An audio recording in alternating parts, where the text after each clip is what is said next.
responsable du cycle C dans le cadre de ce qu'on appelle les conférences du cycle C. Donc je vous accueille vous ici, et puis, alors je ne sais pas très bien où on regarde pour dire bonsoir à ceux qui sont en visio, mais voilà, bonsoir à tous. Peut-être que certains d'entre vous se demandent ce que sont ces conférences, et peut-être probablement, enfin, peut-être aussi ce qu'est le cycle C. Donc je vous présente très rapidement le cycle C. C'est un cursus de théologie dont la caractéristique par rapport aux autres cursus qui sont proposés ici à l'ICP est qu'il est compatible avec une vie professionnelle ou un engagement qui occupe dans la journée. Donc les cours ont lieu une fois par semaine, en soirée, et il y a aussi des travaux de groupe qui ont lieu à peu près toutes les 3 semaines, le samedi matin, certains samedis. Sur le plan académique, ce cursus il conduit à ce qu'on appelle le baccalauréat canonique, qui correspond au premier diplôme canonique en théologie. Donc ça, c'est ce que ça mène à obtenir. Mais au-delà de l'obtention d'un diplôme, les étudiants qui s'inscrivent au cycle C le font, c'est ce qu'ils nous disent très très généralement quand ils viennent s'inscrire, pour répondre à une injonction, et là je les cite finalement, de devenir adultes dans la foi, comme ils le sont dans le siècle, comme ils le sont dans leur vie quotidienne. Et donc ce cursus en théologie, ça leur permet d'acquérir des bases solides dans les disciplines de la théologie, et ça les conduit, et ils en témoignent aussi très souvent, à structurer leur réflexion sur leur propre acte de foi, à être capable d'un dialogue argumenté à l'intérieur de sa propre tradition, donc la tradition chrétienne, et aussi vivre en chrétien plus averti de ce que le monde est complexe, et plus averti pour prendre en compte la complexité des débats de la société. Donc voilà, très très schématiquement et très vite, ce que c'est que le cycle C, et c'est dans le cadre en fait de la dernière année de ce cursus que sont organisées ces conférences sur des sujets variés avec des partenaires divers. Et ce soir, on est heureux d'accueillir, d'avoir organisé cette conférence en partenariat avec l'ACI. Je vais laisser Thierry Legoaziou, qui a piloté la conception de cette soirée, vous en présenter à la fois la thématique, le déroulé et les intervenants. Merci Manon, bonsoir à ceux qui nous suivent à distance, merci pour ceux qui sont présents ce soir. Le cycle des conférences du cycle C en l'année 2024-2025, il y en a eu 3 et c'est la dernière ce soir. La première a eu lieu au mois de décembre, en partenariat avec l'Office chrétien des handicapés, et qui a tourné autour de changer son regard sur le handicap. Là, nous étions très nombreux, tous en présentiel, plus de 120. La deuxième conférence a eu lieu au mois de janvier, a permis à un certain nombre d'enseignants du Theologicum de présenter leurs travaux sur la synodalité, qui, comme nous le savons, n'est pas seulement un nouveau mode de gouvernance, mais une façon de parler au monde et d'aller pratiquer la théologie au-delà des frontières. Et la conférence de ce soir, la dernière, qui s'intitule « Construire une parole d'église à partager dans la société », c'est l'idée de la capacité que nous avons à témoigner de notre foi vécue, vivante, dans un monde au sein duquel nous ne sommes pas toujours audibles. C'est une gageure de dire que l'Église n'est pas toujours entendue, sachant les crises morales qu'elle a pu traverser, et pourtant elle est toujours là, et elle a des choses à dire, et elle doit interroger le monde sur la façon dont il se conduit, lui rappelant ses droits, mais également ses devoirs. Alors pour ce faire, et fidèle à l'orientation de cette année, nous accueillons Marc Deluzet, qui est ancien président de l'Action catholique indépendante, mouvement pastoral depuis, qui nous expliquera ce que c'est que l'Action catholique, pour ceux qui le connaissent pas bien. Suivront Jean-François Petit, qui est assomptionniste, philosophe, et qui est aumônier national de la CI. Bonsoir Cécile. Et nous terminerons par Jean-Louis Soulty, doyen honoraire du Theologicum, qui interviendra autour de la parole du théologien, en particulier reprenant les intuitions de Xavier Thévenot, qui a enseigné dans cette faculté. Voilà, sans plus attendre, je laisse la parole à Marc. L'idée, c'est que les trois intervenants vont se succéder dans un format entre 15 et 20 minutes. Et ensuite, nous ferons une table ronde, on prendra les questions de la salle et du chat, de manière à avoir un temps d'échange d'une vingtaine de minutes également. Ensuite, les appareilleurs nous mettront dehors et il nous faudra donc quitter ce haut lieu de la théologie vivante. Voilà. À toutes et à tous, je souhaite une très belle soirée. Merci Thierry, merci aux organisateurs de me donner la parole et de rendre compte de l'engagement qui est le nôtre en ACI. Il y en a plusieurs dans la salle. Je n'ai pas prévu, moi, d'expliquer exactement ce que c'est que l'Action catholique et l'ACI en tant que telle, mais en revanche, je vais prendre un tiers de mon intervention à expliquer ce qu'on y fait. Donc c'est une autre manière, moins structurelle, moins institutionnelle de le dire. Donc avec un rappel de notre démarche pédagogique et spirituelle, en fait pour souligner que les prises de parole du mouvement, elles reposent d'abord sur une prise de recul des personnes sur leur vie et sur leur action. Alors mon propos va structurer en trois parties. Une première qui va concerner justement la démarche dite de relecture de vie ou de révision de vie, vécue à l'échelle de l'équipe, toujours entre 4 et une dizaine de membres, qui invitent chacun en fait à un examen personnel de leur vie et de leur action au sein de leur milieu de vie, et qui constitue un peu le terreau sur lequel une parole publique peut se construire.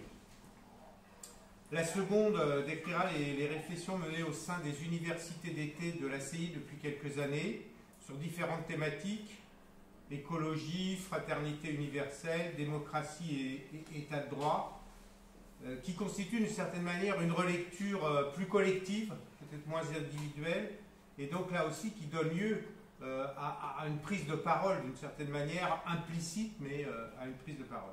Et puis la dernière partie, je reviendrai sur les dernières paroles du mouvement qui ont concerné sur les 2-3 ans la guerre en Ukraine, le conflit au Proche-Orient, l'Europe et puis l'accueil des migrants notamment.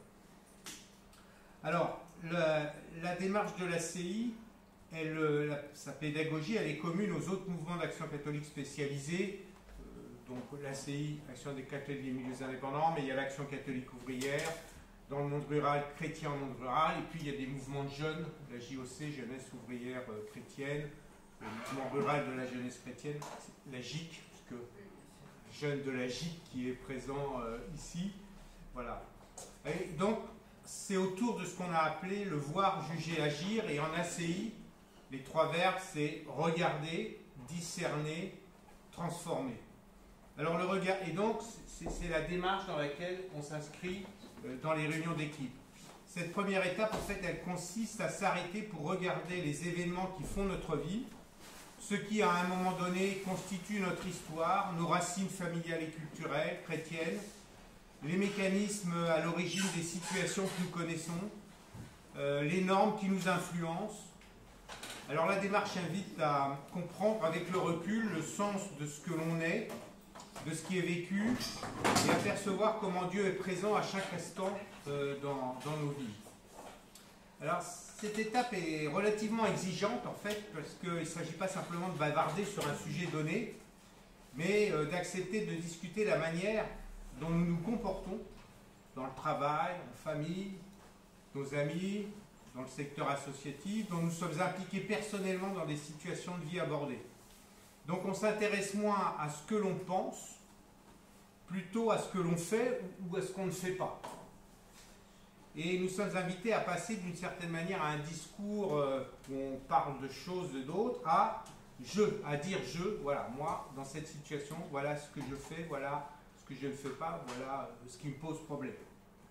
Et dans cet état des lieux de la situation, du regarder, nous pouvons être tentés de positiver, d'enjoliver, par atavisme culturel, mais la démarche nous invite aussi à mettre le doigt sur ce qui va mal, les situations de péché et les souffrances, et cette étape nous invite aussi à regarder notre environnement de vie. Que font les autres autour de nous qui sont dans la même situation? Que disent-ils? Que font-ils? Et donc, derrière cette première étape, il y a un véritable exercice intellectuel et spirituel qui n'est pas immédiatement religieux, mais qui développe une intelligence de notre humanité. Donc ça, c'est le premier temps sur le regarder ou le voir. Ensuite, la deuxième étape est celle où nous nous laissons interroger et remettre en cause, principalement en recourant à la parole de Dieu, à la doctrine sociale de l'Église, à nos convictions chrétiennes. Et donc, nous passons notre vie au crible de l'Évangile. C'est pour ça que la première étape ne doit pas être court-circuitée, puisque plus nous sommes précis dans la première étape, plus la remise en cause est profonde.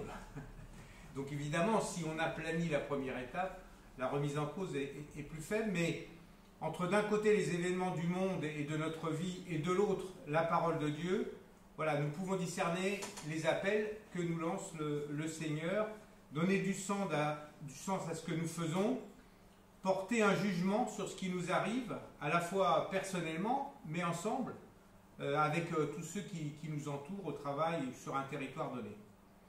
Et le questionnement de ces étapes tourne autour de ce qui est vital pour nous, pour d'autres, nos besoins, nos aspirations, les aspirations et les attentes de ceux qui sont autour de nous, les inquiétudes, les satisfactions, les joies que nous avons pu éprouver en les qualifiant au regard de notre foi chrétienne.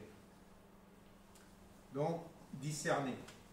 Et puis la dernière étape, la troisième et dernière, est celle du transformer ou de l'agir. Dans le triptyque voir, juger, agir, c'est l'agir. À quoi ai-je le sentiment d'être appelé à l'issue de cet examen? Qu'est-ce que j'ai envie de faire? Qu'est-ce qui est en jeu? Avec qui puis-je réagir? Avec quelle marge de manœuvre là où je suis? Quelles décisions sommes-nous appelés à prendre? Et après être partie de la vie quotidienne, de notre action, finalement nous y sommes renvoyés pour la réorienter, d'où le terme de révision de vie. C'est à la fois de la relecture, mais c'est aussi destiné, si nécessaire, à être réorienté à la lumière du discernement que nous avons opéré à l'aune de l'Évangile. Et donc nous sommes appelés à mettre notre action en synergie avec la force de vie qui nous attend, qui est là, car c'est bien le Christ vivant qui nous sauve et qui agit à travers nous. Et donc nous sommes invités à réaliser notre vie au sens de l'ajuster et de nous convertir à l'agir de Dieu au sein du monde. Arrivé à ce point-là, je veux juste prendre quelques exemples, mais qui sont... prendre deux exemples qui moi, me parlent beaucoup par rapport à ce que j'ai pu faire, puisque j'ai un passé en matière sociale dans l'entreprise. Aujourd'hui, par exemple, de nombreux salariés et managers sont aujourd'hui pris dans des organisations du travail relativement toxiques. On parle beaucoup de santé mentale défaillante à l'échelle du pays. C'est quelque contexte actuel, on ne parle pas que de ça à la télévision, mais enfin on en parle quand même beaucoup. Santé mentale défaillante, et la tendance générale finalement est de se focaliser sur les symptômes, à individualiser les situations, à les psychologiser, alors qu'il y a nécessité aussi de remonter aux causes, aux racines du mal, qui sont liées à des conceptions managériales qui peuvent être maléfiques, à la volonté de puissance de certains, à des objectifs de court terme. Et donc, voilà, faire révision de vie, c'est dans un premier temps se donner les moyens de mettre à distance les situations d'oppression dans lesquelles on est impliqué par notre vie, par notre humanité, de pouvoir les nommer, de prendre du recul, de verbaliser des choses. Moi, je vois dans les équipes dans lesquelles je suis, où je peux accompagner, afin de pouvoir en parler ensuite et avec d'autres pour agir. Et donc, je dirais qu'il y a une première étape, enfin c'est pour ça que j'ai consacré la première partie, à ce temps de relecture de vie qui permet de faire émerger une parole possible. Avant que ça soit la parole du mouvement, il faut que ça puisse être une parole de personnes. Je prends un autre exemple. Il est possible aussi de citer les enjeux éducatifs aujourd'hui qui se posent à des parents vis-à-vis de leurs enfants, qui veulent à la fois concilier les enjeux de réussite avec des convictions sur les enjeux sociaux du système éducatif, par exemple, Dans un contexte d'explosion des risques qui sont liés aux technologies numériques, le harcèlement, la transformation du concept de vérité, le contrôle de l'information. Alors, faut-il contrôler? Comment accompagner les enfants, les adolescents? Et faire révision de vie, finalement, c'est de donner les moyens de réfléchir à chaque étape, de discerner ce qui est essentiel dans la formation d'une conscience, au-delà de la culture du milieu de vie avec lequel nous vivons, et puis de la pression qui résulte des sollicitations sociales avec les nouveaux outils. Voilà, 2 exemples, par exemple, de comment ce travail de relecteur de vie vient percuter et finalement nous amener à prendre du recul et à sortir parfois d'une pression sociale, de normes, de clichés qui fait qu'on répète tous un peu la même chose. Voilà. Et donc sur plusieurs années, voire décennies, en fait cette pédagogie, elle constitue une formation intellectuelle, sociale, humaine, qui permet de prendre du recul sur notre environnement professionnel, familial et social, sur les événements du monde et d'accéder finalement à la conscience de ce qui se passe et de pouvoir exprimer et donc littéralement verbaliser la force qui nous anime. C'est-à-dire de pouvoir dire voilà, moi je ne pense pas ça, je ne peux pas forcément le dire dans mon milieu professionnel ou dans mon milieu familial, mais je ne pense pas ça et donc il y a une marge de jeu à ce moment-là qui apparaît et sur lequel on peut agir. Et donc la révision de vie conduit à faire émerger des acteurs autonomes capables de prendre du recul sur le monde pour mieux y replonger avec la volonté de le transformer. Il ne s'agit pas de fuir le monde, mais il s'agit bien de pouvoir y retourner avec de nouveaux outils.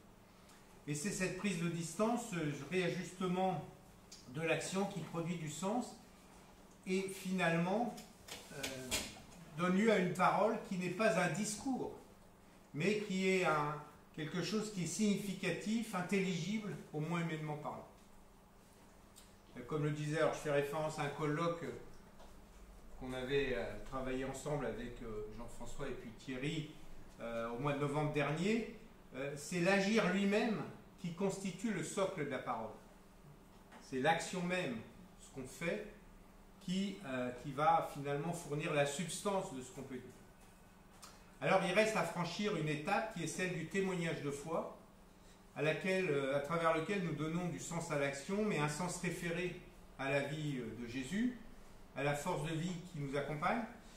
Et c'est là que se joue la mission d'évangélisation propre du mouvement, dans cette traduction de l'évangile dans les situations d'aujourd'hui. Mais, donc la révision de vie nous forme à cela, mais la sécularisation est telle aujourd'hui qu'il est parfois difficile de pouvoir porter individuellement un tel témoignage dans son milieu de vie. Et la verbalisation, l'expression de foi en équipe ACI, ne suffit pas toujours à permettre à nos membres et à ceux qui en font partie de pouvoir avoir une parole de croyant, je dirais, à découvert. Et c'est là qu'il y a un enjeu.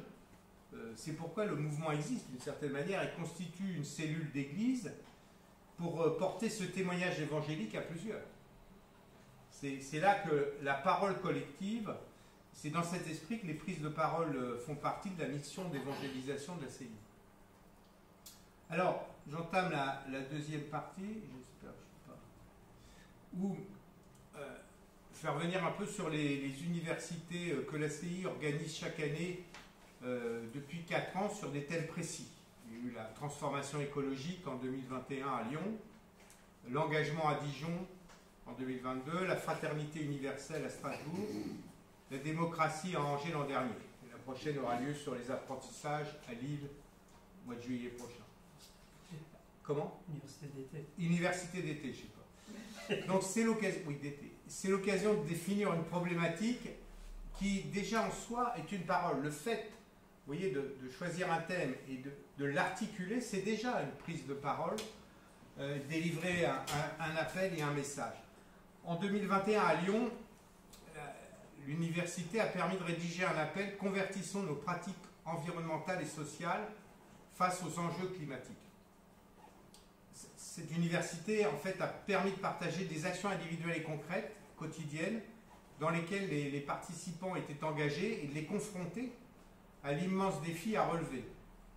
Et l'appel qui en a résulté a exprimé à la fois la dynamique qui était engagée à l'échelle individuelle, les responsabilités qui sont celles des personnes auxquelles s'adresse la CI, des gens qui ont des responsabilités notamment dans la société, et les transformations profondes qui restent à opérer quand on regarde les défis qui sont gigantesques. Et à opérer dans les structures du monde, c'est-à-dire sur les modes d'exercice du pouvoir, sur la participation la plus large possible des individus, sur les organisations sociales pour prendre en compte les plus fragiles, sur l'importance du dialogue. Et donc l'appel se terminait par la mention de l'espérance dans le Christ, qui nous conduit à renoncer d'une part au défaitisme par rapport à ces questions-là, en disant de toute façon c'est fichu, on n'y arrivera jamais, et à agir pour relever ces défis, et par l'affirmation que Dieu se révèle au cœur des initiatives et des engagements qui sont pris par ces personnes. C'est-à-dire que de lire l'action, les actions qui sont engagées, l'appel se concluait justement par la nécessité de témoigner des actions qui sont engagées et l'appel à rejoindre ces personnes. Et d'y voir là Dieu qui agit avec nous, ou qui agit à travers nous. L'université de Strasbourg, il y a 2 ans, s'est inscrite, elle, dans ce que j'appelle la fraternité mania, qui a suivi la publication de l'encyclique Fratelli Tutti. Et elle était intitulée « Avec nos différences, bâtir une fraternité universelle ». Alors, le titre souligne déjà combien la préparation a fait émerger une problématique signifiante. C'est-à-dire que la fraternité à laquelle nous sommes appelés, elle repose sur la prise en compte de nos différences. Elle n'est pas innée. Et l'universel n'est pas seulement un ensemble de principes qui s'imposent d'en haut, mais en fait, il se construit patiemment par le respect des différences, dans le respect et le dialogue des différences. Et donc, vous voyez bien l'actualité du débat, l'actualité internationale sur ce sujet. Et l'ACI, en donnant ce titre-là, a porté déjà une parole sur le fait que l'universel avait à voir avec, d'ailleurs, la dimension catholique. L'événement a porté sur les pratiques d'inclusion, de dialogue interculturel, des prises en compte des plus fragiles, et mis en avant un certain nombre de valeurs communes à l'ensemble des communautés humaines. Et ça a été l'occasion de rappeler que catholique, c'est une traduction grecque de l'idée d'universel. Et donc, finalement, de revaloriser la dimension, la notion d'universel qui est dans nos sociétés relativement développée, parce qu'on a tendance à vivre avec un certain relativisme. Voilà. Les Africains n'ont pas forcément droit à la condition féminine comme on a en Europe. Chaque culture a des spécificités. Non, il y a eu le rappel que la dignité, que le message évangélique s'adresse à tous les hommes et femmes, les valeurs chrétiennes de dignité humaine, de justice, de bien commun s'appliquent à toutes les personnes, quelles que soient leurs origines, leur culture, leur sexe, orientation sexuelle.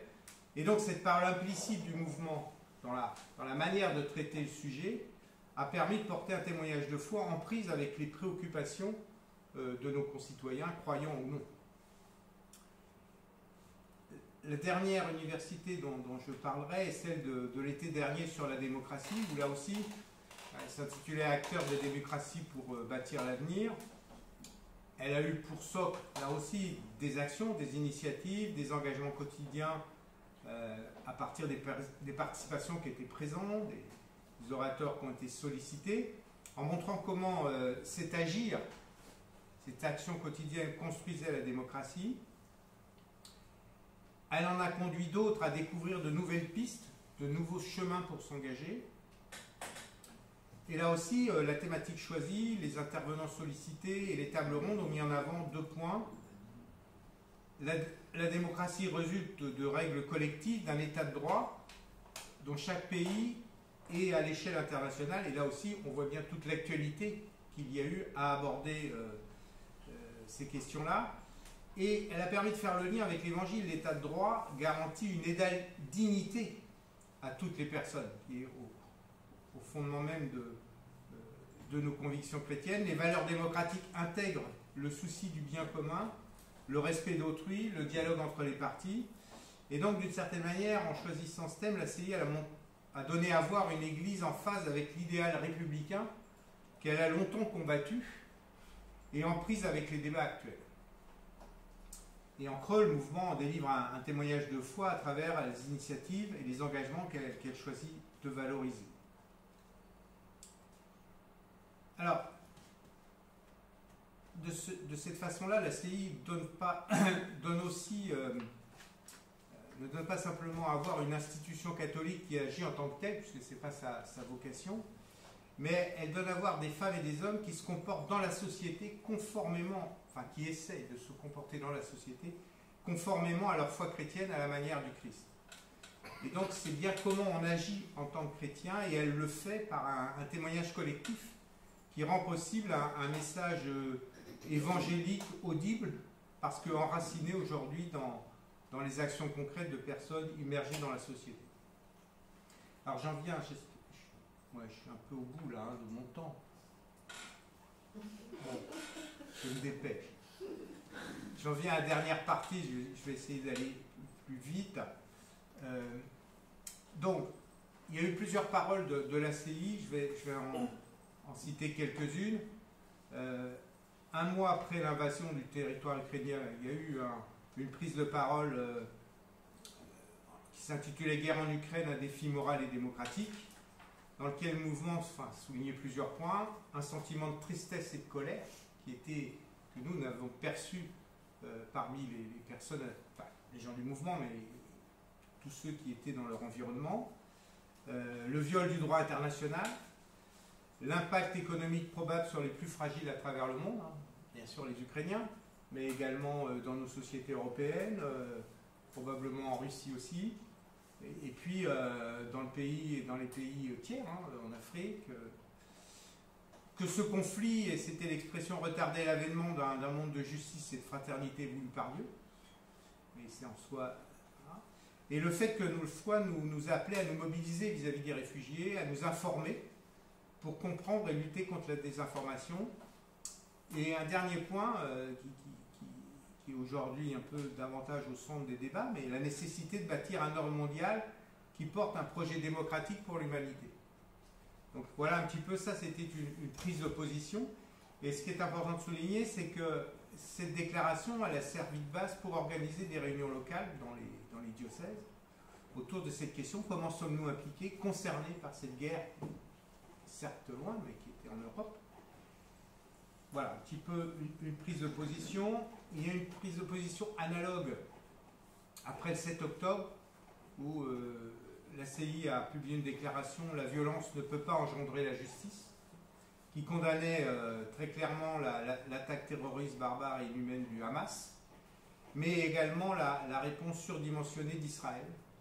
La déclaration soulignait que l'Europe aussi porte une part de responsabilité dans les racines lointaines du conflit et appelait à faire pression pour un cessez-le-feu. Et puis la CI appelait aussi à continuer à s'informer pour mettre à distance les discours simplistes, à ne pas s'engager dans une politique de l'autruche illusoire. Beaucoup de gens à ce moment-là disaient « moi je ne regarde plus les informations », comme si ça allait tout arranger. L'écoute et le respect des personnes, voilà. Et donc la CI est restée engagée en plus avec d'autres ONG au Conseil de l'Europe pour faire valoir le droit international, la dignité humaine. Là encore, cette déclaration, finalement, quand on a regardé, elle a été reprise, discutée dans les équipes du mouvement et avec des personnes qui étaient invitées à des réunions publiques. Et donc, on a nourri le débat et permis à des personnes, là aussi, de prendre du recul, de réfléchir. Je terminerai peut-être avec deux choses. La campagne d'échange et de débat à l'occasion des élections européennes. Donc on a fait une déclaration là aussi qui soulignait les valeurs que l'Europe s'était constituée à la sortie de la guerre dans les réseaux de résistants, qu'elle s'est édifiée sur un socle de valeurs: démocratie, liberté, respect des droits fondamentaux de la personne humaine, la justice, la paix. On a mis ça en lien avec le fait, alors c'est pas les seules raisons, mais que c'était une des zones les plus prospères de la planète, donc voilà, c'est pas complètement indifférent. Et que, bien sûr, des défis restaient à relever, que nous avions des responsabilités vis-à-vis des autres zones du monde qui n'avaient pas cette prospérité. Et que dans les débats sur l'Europe, donc il y avait la réaffirmation que pour nous chrétiens, la personne humaine est sacrée, ça faisait partie du débat, et que notre parti pris d'espérance nous invitait à réfléchir à nos attentes vis-à-vis de l'Europe et à participer au débat de la campagne. Et sur cette base, une vingtaine de réunions publiques, là aussi, ont été organisées par la CI, sur donc cette idée à la fois du fait qu'on vivait de l'Europe aujourd'hui, on en profitait beaucoup, qu'il y avait des valeurs derrière et qu'il y avait sans doute des valeurs à défendre et que ces valeurs ne valaient pas forcément, ça rebondissait avec le débat de Strasbourg sur la fraternité universelle, que ces valeurs-là, elles n'étaient pas que pour les Européens. Et puis je terminerai par une initiative qui avait été prise en 2023, avec 2 rencontres en ligne qui proposaient aux personnes qui étaient engagées dans le mouvement, dans l'accueil des migrants, des témoignages à témoigner un petit peu à la fois de ce qu'ils en retiraient, des difficultés aussi qu'ils avaient, parce que l'accueil des migrants, que ce soit des Afghans, des Syriens ou des Ukrainiens, ça c'est pas toujours des gens qui ont voulu le faire, et puis et donc là on en a tiré une déclaration à la fois pour signaler que l'accueil des personnes migrantes, c'était une chance et un signe pour les personnes accueillies d'une dignité reconnue, que les migrants sont d'abord des personnes avant d'être des gens qui débarquent sans porter, et que les difficultés, les questions qu'il pouvait y avoir nécessitaient de ne pas être isolés, de pouvoir agir avec d'autres pour être soutenus dans cet accueil. Et puis parfois le sentiment de colère aussi devant les souffrances traversées par les personnes et la prise de conscience de la complexité des politiques à mettre en œuvre. Et là aussi, cette déclaration, la CI a bien souligné que ceux qui s'étaient engagés avaient le sentiment de répondre à l'appel de l'Évangile « J'étais un étranger et vous m'avez accueilli ». Donc à l'issue de ce tour d'horizon, je termine en soulignant 3 points. D'une part, ces prises de parole donc, sont fondées sur une relecture des initiatives et des actions de personnes engagées en ACI. Et plus largement dans le halo qu'il y a autour, c'est-à-dire dans les discussions qu'il peut y avoir à la fois dans la sphère professionnelle, familiale, associative. Ce sont les actions menées qui constituent le corps de la parole qui elle-même renvoie à agir. Et donc ce n'est pas un dogme ou une idéologie qui demande à être mise en œuvre, c'est une relecture d'actes humains qui sont libres. D'autre part, deuxième point, il s'agit de prises de parole qui ouvrent à un débat et ne se présentent pas comme une conclusion, mais qui appellent à s'engager, à rejoindre d'autres, à se mettre en synergie avec la force de vie qui nous attend. Et enfin, c'est tout l'enjeu de la parole ACI, et c'est ça qui est intéressant dans le débat de ce soir. Elle est dans le décentrement qu'elle tente d'opérer, c'est-à-dire qu'elle essaie de faire entendre la parole de Dieu qui passe et qui prend corps dans l'agir humain. Et donc, il ne s'agit pas simplement de valoriser des actions humaines, mais il s'agit d'être une médiation entre l'action de ceux qui sont en mouvement ou de ceux qui n'y sont pas, et l'agir du Christ vivant dans le monde aujourd'hui, dont nous voulons porter témoignage. Et donc, le signe que la parole ACI veut apporter, c'est l'éclairage qu'elle donne de certaines actions humaines en les recentrant à l'aune du Christ sur le Christ pour faire découvrir qu'elles sont de plein pied avec Dieu agissant aujourd'hui. Et je termine en citant quelque chose qui, dans mon mandat, a été important sur les premiers versets de la lettre de Saint Jean, ce qui était depuis le commencement, ce que nous avons entendu, ce que nous avons vu de nos yeux, ce que nous avons contemplé et que nos mains ont touché du Verbe de vie, nous vous l'annonçons. Oui, la vie s'est manifestée, nous l'avons vu, nous rendons témoignage, nous vous annonçons la vie éternelle qui était auprès du Père et qui s'est manifestée à nous. Ce que nous avons vu et entendu, nous vous l'annonçons à vous aussi, pour que vous aussi vous soyez en communion avec nous. Or, nous sommes nous aussi en communion avec le Père et son Fils Jésus, et nous écrivons cela afin que notre joie soit parfaite. C'est un peu des choses de cet ordre-là qui se jouent quand l'ACI rédige une parole et qu'elle la diffuse dans ses équipes. j'espère ne pas avoir été trop. Merci Marc. Eh bien, nous pouvons enchaîner avec Jean-François.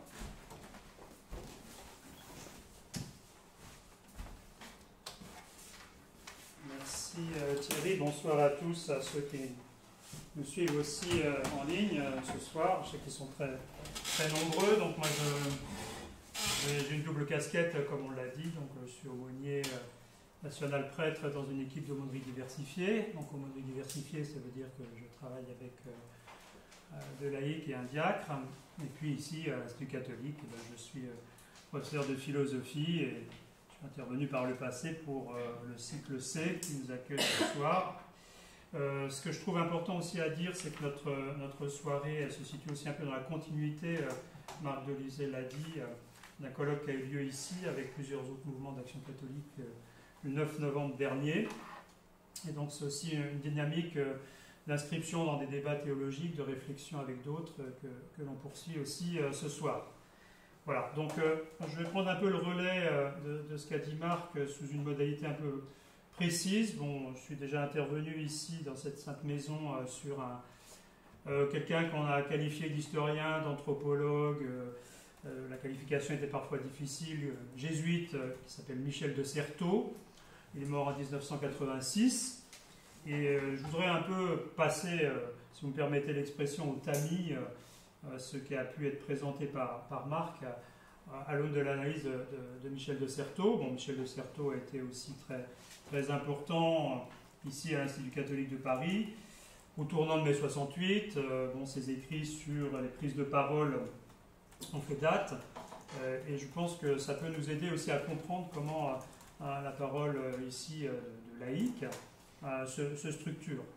Parce qu'on a bien vu ce qui a été dit là jusqu'à présent par Marc, c'est bon, effectivement, la parole elle est publique, elle est assumée, elle est presque envie de dire décomplexée, elle est pour donner des catégorisations aussi, plutôt celles de chrétiens qu'on appelle chrétiens conciliaires en termes de sociologie religieuse, attacher une présence dans la société comme la nôtre, et aussi très, très conscient de ce que Marc a appelé la sécularisation, en tout cas la difficulté peut-être d'énoncer une parole publique en Église dans la société actuelle.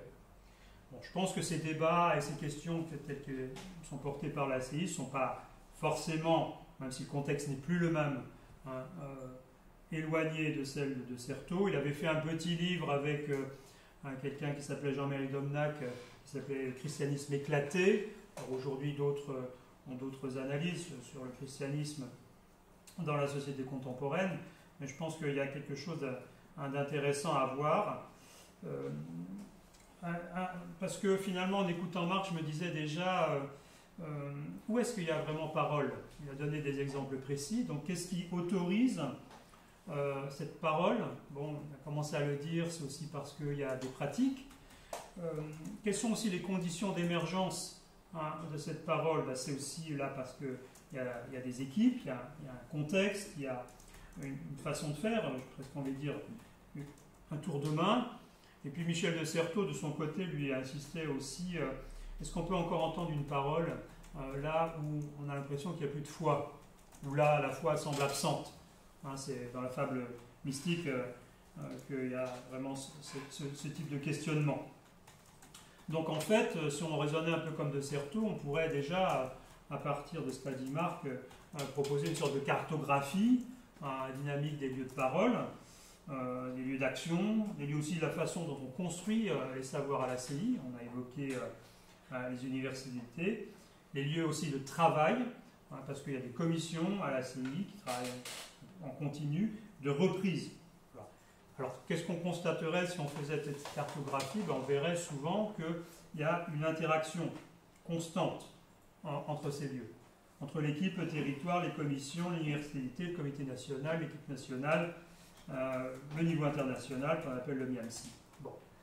Donc ça, c'est assez intéressant de voir que c'est une parole collective, construite, qui a le souci d'une cohérence dans son contenu.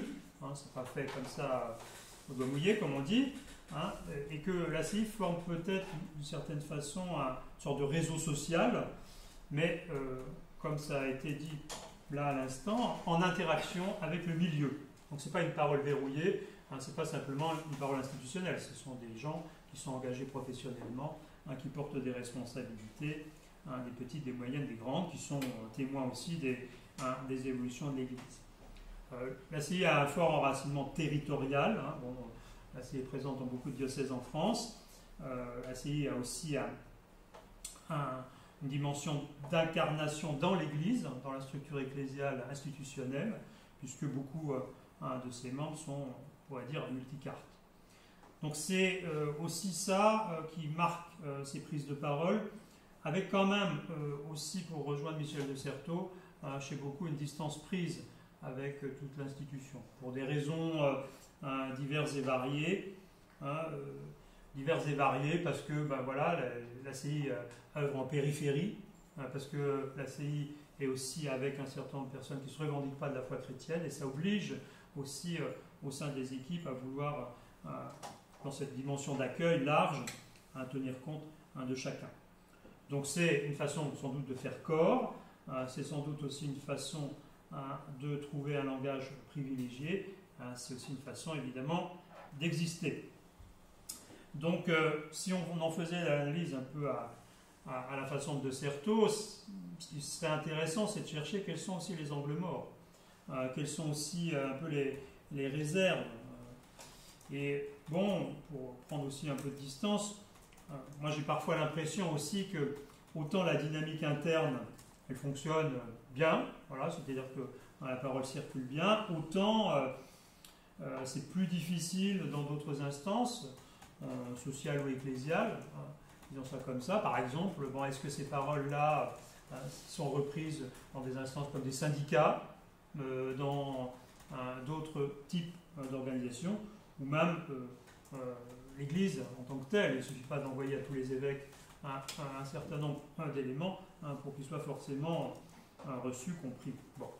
Je ne parle pas évidemment de la difficulté pour les chrétiens aujourd'hui de s'exprimer dans des grands médias généralistes. Ça donnerait sans doute une audience plus importante aux prises de parole, mais c'est souvent compliqué. En fait, en regardant concrètement les choses, je pense que ce qu'a dit Marc montre bien qu'il y a un espace stratégique de parole. Autrement dit, des points d'impact, on pourrait dire des points chauds, des points saillants, dans lesquels l'ACI tient à être présent. Ce n'est pas par hasard sur la question des migrants, ce n'est pas par hasard sur la question de l'Europe. Évidemment, c'est une façon de faire entendre une voix, je dirais peut-être même dans certains cas une différence, une originalité de perception d'approche. Une hétérotopie aurait dit Certeau. Et bon, on n'est pas là pour faire des mesures d'audience. Bon, l'ACI, c'est quand même plus de 3000 membres, c'est un impact beaucoup plus conséquent. Je pense qu'on verrait qu'elle touche bien plus que ses membres, notamment par capillarité. Voilà, donc prendre la parole, si je m'appuie ici sur de Certeau, c'est toujours un peu mettre en déroute des formes convenues, des analyses mainstream, ou alors des logiques d'assignation d'identité, de lieu, de contenu. Vous les cathos, on sait ce que vous allez dire, quoi. En gros, c'est pas tellement ça, puisque la façon dont la parole de l'ACI est construite est tout à fait d'un autre style. Et de Certeau avait bien montré, je pense à son célèbre texte sur la rupture restauratrice, son texte de 71, que les discours ont parfois une place qui leur est assignée. Or, de ce point de vue-là, l'ACI n'est pas dans cette forme d'organisation. Elle est plutôt liée à des modes de socialisation, elle est plutôt liée à des générations, les générations des membres de l'ACI, avec un travail intergénérationnel aujourd'hui qui se construit, et puis un entrecroisement des appartenances, parce qu'effectivement, quand on dit milieu indépendant, c'est très large, c'est toujours une catégorie très très large dans la société française. Donc les paroles de l'ACI sont des paroles qui, dans certains cas, résultent peut-être de concours de circonstances. Bon, d'accord, il y a des sollicitations qui peuvent être faites, mais il y a aussi, dans certains cas, une volonté presque stratégique, j'ai envie de dire, d'avancer dans telle ou telle direction. Et quand je regarde l'histoire de l'ACI, j'ai parcouru un peu ça aussi pour cette occasion-là, il me semble qu'il y a une sorte un peu de tournant autour des années 2014-2015. Alors je m'explique pourquoi. Il y a eu une vraie réflexion en 2014 sur une vraie réflexion sur la prise de parole en équipe, avec des apports de théologiens, notamment des théologiens spécialisés de l'Action catholique, je pense à Jean-Pierre Roche. Et puis 2015, 2015 c'est les attentats, et il y a toute une réflexion interne, je pourrais ici exciter les textes de référence de l'ACI, où le mouvement a estimé nécessaire de prendre la parole, de ne pas rester les bras ballants face à ce qui se passait. Et donc, c'est à la fois du conjoncturel, mais c'était plus large, et c'est sans doute un mouvement de fond. Donc, bien sûr qu'il y a des choses qui rejoignent ce que De Certeau appelait les arts du quotidien, parce que c'est aussi le quotidien, c'est aussi la façon dont les gens en équipe perçoivent les choses qui orientent la parole. Ce n'est pas un discours surplombant. Donc les situations personnelles, les situations collectives, celles qui sont discernées, Marc a insisté sur le discernement en ACI, un discernement qui n'est pas un discernement individuel, mais un discernement aussi d'équipe, permet aussi cette créativité-là. Voilà, donc il y a des ressorts qu'on pourrait qualifier de stratégiques. Et dans ces ressorts stratégiques, il y a notamment la Bible. Je citais tout à l'heure Jean-Pierre Roche. Son intervention de 2014, me semble-t-il, est très intéressante dans la mesure où il essaie de voir comment est-ce que les paroles que l'ACI délivre sont à la fois dans le respect de la tradition, mais aussi l'expression du peuple de Dieu, et le fait aussi que la parole, c'est toujours une parole adressée, ce n'est pas une parole en l'air. Donc il y a ce souci à la fois de fidélité, donc ce n'est pas simplement une parole reflet, une parole qui est interpellée, notamment par l'écriture.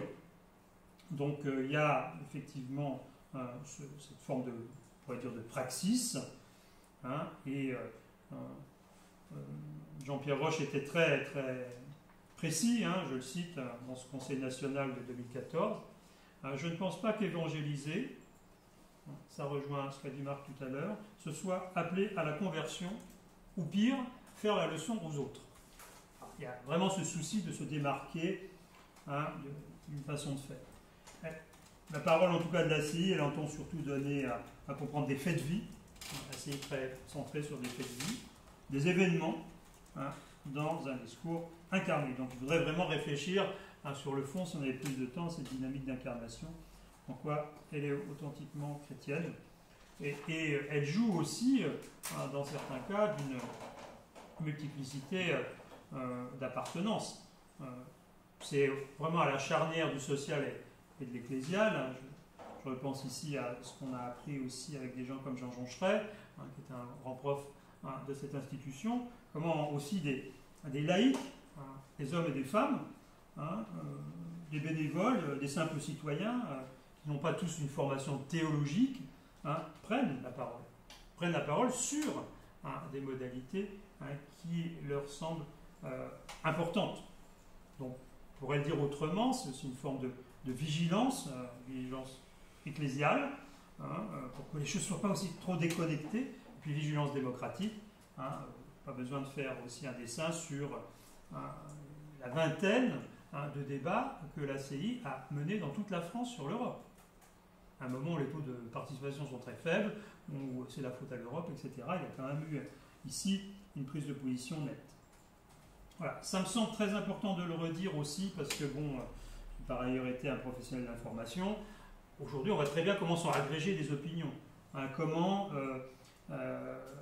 les manières de la tech mettent en place des questions, comment est-ce qu'ils supportent ou ils organisent pas ce qui est vraiment leur façon de voir les choses, en instrumentalisant au service d'idéologie.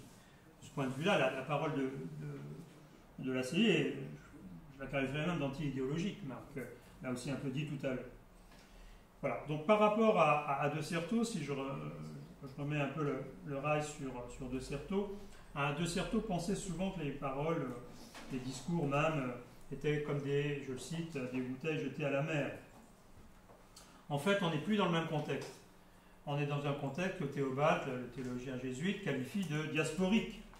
Et je pense que l'ACI assume finalement implicitement assez bien cette posture d'être dans une situation ecclésiale diasporique. Donc, bon, on peut discuter effectivement du constat, ça c'est évidemment très ouvert, parce que, bon, bien sûr qu'il y a une façon de remodeler aujourd'hui les choses. Bon, l'ACI, par exemple, s'inscrit dans le mouvement synodal avec une grande autonomie, une grande hardiesse, une grande générosité. Plusieurs membres de l'ACI ont été référents diocésains. Ils ont été les référents diocésains. C'est eux qui ont animé dans les diocèses la phase diocésaine du mouvement synodal. Donc c'est plus ça que, entre guillemets, un savoir clérical. Donc ce que De Certeau qualifiait de non-savoir, c'est peut-être là aussi un parallèle qu'on pourrait faire. En tout cas, s'il y avait un autre parallèle qu'on peut faire, qui me semble un peu de l'ordre de l'homologie, c'est ce qui s'est passé en 2013 en France autour de Diaconia. Le mouvement, vous savez, qui s'appelait Diaconia, qui a encouragé la prise de parole des plus pauvres, soutenu par des mouvements comme ATD Carmonde et autres, les représentants aussi un peu dans la salle. Comment est-ce qu'aujourd'hui on peut donner la parole?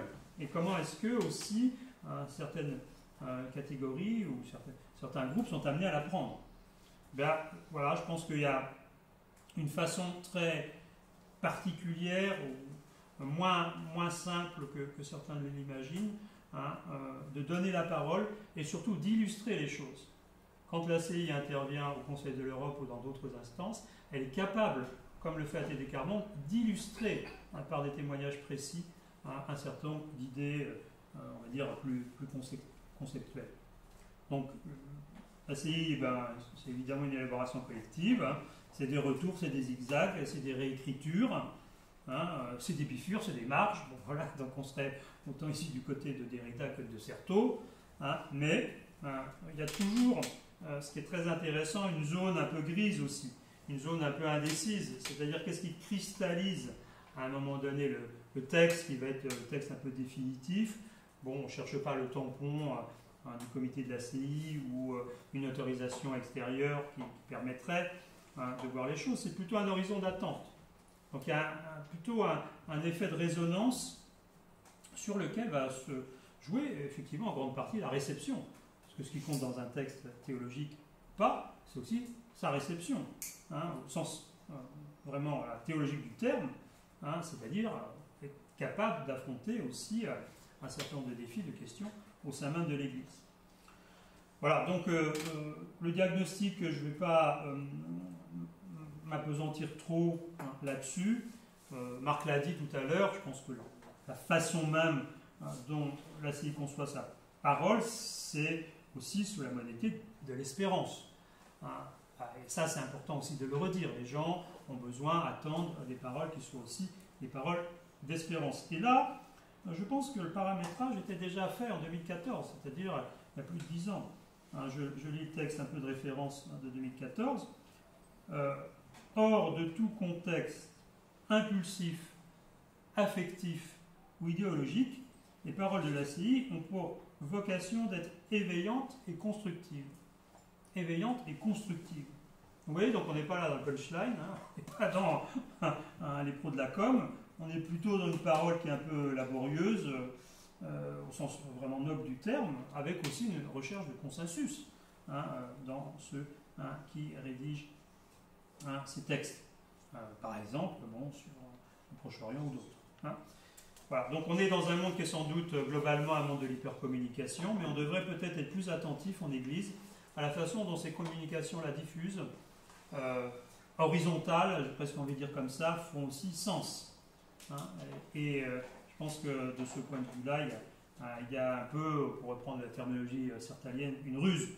On peut être submergé par des flots d'informations, mais aussi des paroles en ecclésialité, qui sont des paroles vivantes et qui se situent sur un autre plan, avec une autre forme de résonance qui est aussi signifiante.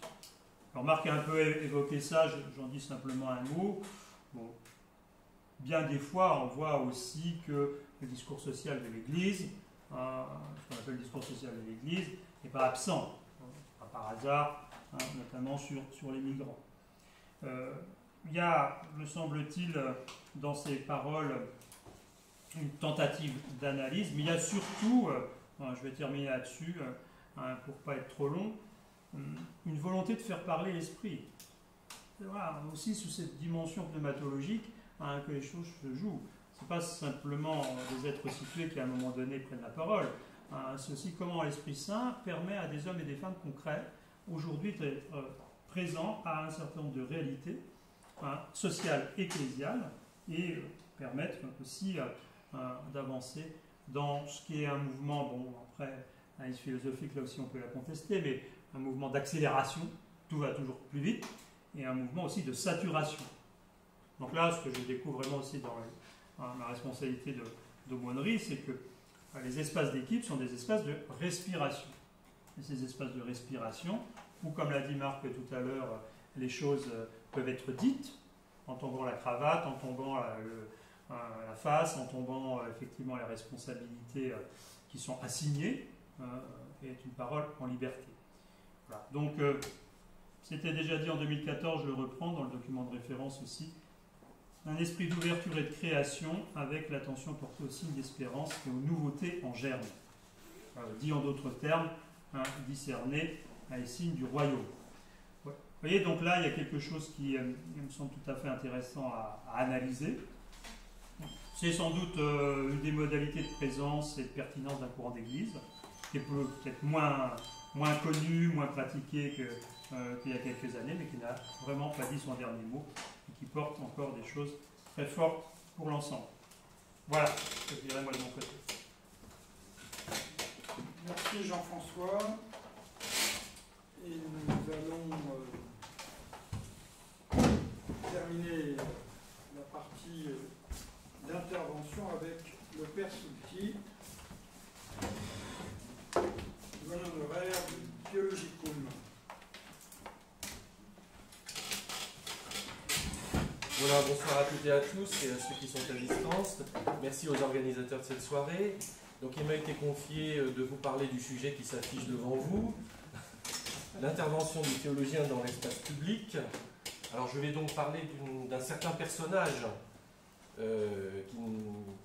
qui évidemment fait partie des chrétiens et des chrétiennes, mais du personnage, le théologien, dans sa fonction dans l'Église. Et ce que l'on peut attendre de ces personnes dans le dialogue qu'ils peuvent avoir dans l'espace public. Je vais le faire comme on me l'a demandé à partir pas seulement, mais à partir principalement d'un théologien de cette maison qui s'appelait Xavier Thévenot, qui était salésien, ce qu'il avait déjà écrit dans l'année 1994, dans son livre Compter sur Dieu, sur l'intervention justement du théologien catholique dans l'espace public. Alors en 1994, après lui, un autre théologien de cette maison qui était dominicain, Claude Geffray, a publié un fameux livre d'entretien sur profession théologien, que je vous recommande, à 20 ans d'écart. Donc après toutes ces années, je voudrais essayer de reprendre avec vous des éléments de ce que disait Xavier Thévenot et de réfléchir à cette intervention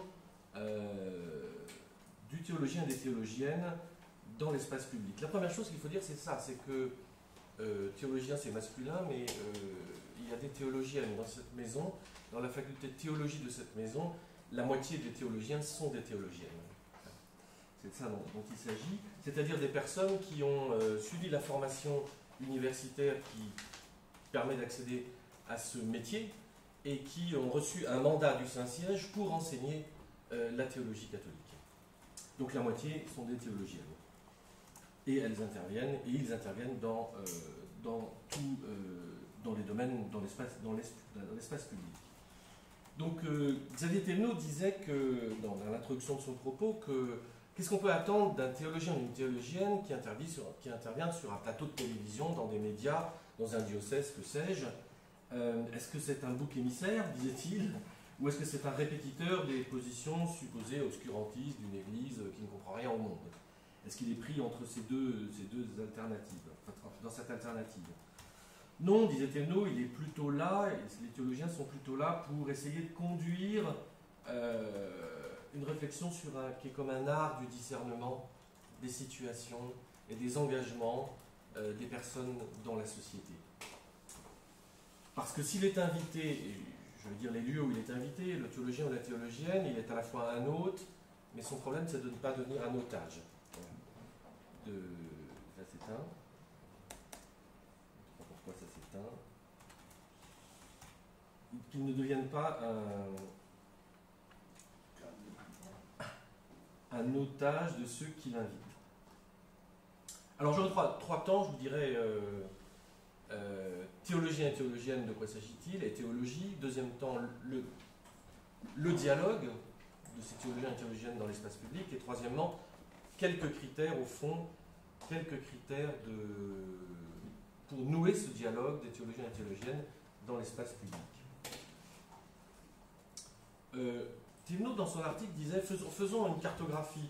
Demandons-nous où les théologiens et théologiennes sont invités à débattre avec des personnes dans la société. Alors il y a en interne de l'Église et en externe. Dans l'Église, les théologiens et théologiennes sont invités d'abord dans des colloques scientifiques, au plan national ou international. Ça fait partie de leur métier. Ils sont aussi, les théologiens et les théologiennes, invités dans des diocèses pour participer à la formation permanente de laïcs ou de prêtres, ou des deux en même temps. Ils sont aussi invités, disait Thévenot, à être des experts dans des mouvements. On en a parlé avec l'Action catholique, mais dans différents mouvements d'église ou différentes institutions d'église. Ils sont aussi invités à être auprès des évêques, des conseillers ou des experts sur tel ou tel domaine. Ils sont aussi, en externe, invités dans des médias, ça arrive, en France un peu rarement, dans d'autres pays beaucoup plus fréquemment, comme l'Allemagne, la Suisse, la Belgique, l'Italie, l'Espagne, et dans des médias qui sont aujourd'hui beaucoup plus diversifiés que ce que pouvait envisager Xavier Thévenot en 1994. Il y a évidemment les débats télévisés, mais il y a les médias écrits, mais il y a aussi aujourd'hui tous les réseaux sociaux, qui changent beaucoup la donne par la nature même de leur mode de communication. Donc voilà les lieux où l'expertise théologique est invitée à intervenir. Voilà. Et à intervenir évidemment avec des gens qui sont chrétiens, d'autres qui ne sont pas chrétiens, avec toutes sortes de personnes. Donc voilà les lieux que cartographiait Thévenot. Je pense que ces lieux restent aujourd'hui tout à fait valables en interne dans la vie de l'Église comme en externe. Alors, un mot quand même, théologie et théologien. La théologie, c'est quoi? D'un point de vue catholique, la théologie, c'est, pour le dire tout simplement, avec une formule qu'on connaît depuis le Moyen-Âge avec saint Anselme, c'est tout simplement la foi chrétienne qui cherche à comprendre. Qui cherche à comprendre quoi? Le monde, qui cherche à comprendre les personnes, les institutions, les mécanismes qui fonctionnent dans la société, les rapports humains. Bref, c'est une foi qui pense que la révélation, la parole de Dieu est susceptible d'éclairer les situations humaines, les fonctionnements humains et le comportement des personnes. Donc c'est une foi qui cherche à comprendre, mais qui ne cherche pas à comprendre seulement des discours, les discours de la société ou les discours de l'Église. C'est une foi qui cherche à comprendre aussi des pratiques sociales, des pratiques politiques, mais qui cherche aussi à comprendre en interne dans la vie de l'Église des pratiques chrétiennes, des pratiques liturgiques, des pratiques caritatives, des pratiques sociales, des pratiques politiques. Mais c'est aussi une foi qui cherche à comprendre des institutions de la société, mais aussi des institutions en interne de l'Église, l'institution synodale, l'institution diocésaine, l'institution des ministères, etc., l'institution catéchétique, etc., etc. Donc attention de ne pas réduire la foi qui cherche à comprendre à une simple affaire de discours. Il ne s'agit pas seulement d'analyser des discours de la société ou des discours internes de l'Église, il s'agit de ne jamais oublier aussi le rapport aux institutions. Donc la théologie cherche à comprendre les institutions. Elle est elle-même une institution dans l'Église. Et elle cherche à comprendre aussi les pratiques religieuses des chrétiens et d'autres religions, mais aussi les pratiques sociales et politiques. Mais cette foi qu'il cherche à comprendre, c'est toujours la foi d'un sujet, d'un être humain. Alors cet être humain est chrétien. Et il se dit qu'au nom de sa foi chrétienne, au nom de l'Évangile, il peut être éclairé sur les discours, les pratiques et les institutions. Mais on voit tout de suite que si c'est un être humain qui est capable d'être, que l'on peut comprendre sous l'angle psychologique qui est la sienne, sous l'angle sociologique, sous l'angle politique, sous l'angle historique dans lequel il est. C'est que la foi qu'il cherche à comprendre est une foi située. Elle est à un moment de l'histoire, elle est la foi de sujets humains qui ont une physionomie en 2025, ils n'ont pas la physionomie du XVIIe siècle, ils ont un univers mental incroyable disponible, comme dirait l'autre, ils ont des modalités d'être, de rapport au monde, qui sont spécifiques à un contexte. Donc la foi qui cherche à comprendre n'est pas une foi qui cherche à comprendre hors sol. C'est la foi de sujets chrétiens qui cherchent à comprendre dans le contexte qui est le leur, et le monde, et leur propre vie, leurs propres vocations, et leurs propres engagements. C'est pourquoi Xavier Thévenot avait proposé que, pour le théologien, il y a toujours 3 niveaux à articuler. Le niveau de l'idéal, de l'universel, les commandements de Dieu.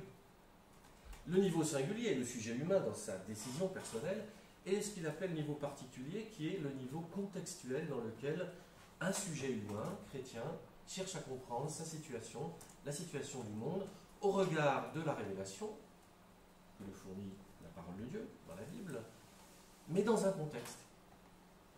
Évidemment, aujourd'hui, nous avons un contexte, par exemple, médiatique, un contexte politique qui ne ressemble pas à celui d'il y a 20 ans, il y a 50 ans, il y a 100 ans, ou 150 ans, ou 200 ans. Donc les questions fournies par le monde sont inévitablement nouvelles, inédites, et mobilisent le théologien, qui est un sujet humain, chrétien, à partir de son inscription dans l'histoire, là où il est, avec les questions du monde qui lui viennent, qui lui sont posées, et qu'il a à réfléchir sous la lumière de la parole de Dieu, avec les rationalités qui sont les siennes. Les rationalités qui sont les nôtres au XXIe siècle ne sont pas les rationalités du 5e siècle, du 10e siècle ou du 15e siècle.